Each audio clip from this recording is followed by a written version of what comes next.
Nagugas tayo. Yan, pinggan. Kutsara.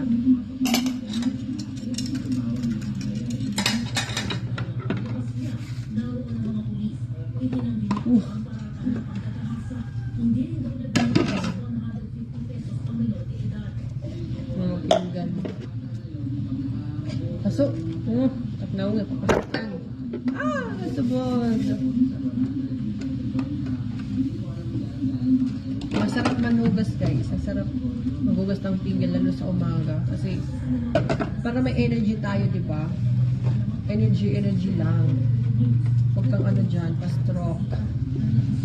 Tsaka ang aras nung ka na Mr. International Queen, nakakainis. Ayan, no? Unfair ng result. I don't like. See you.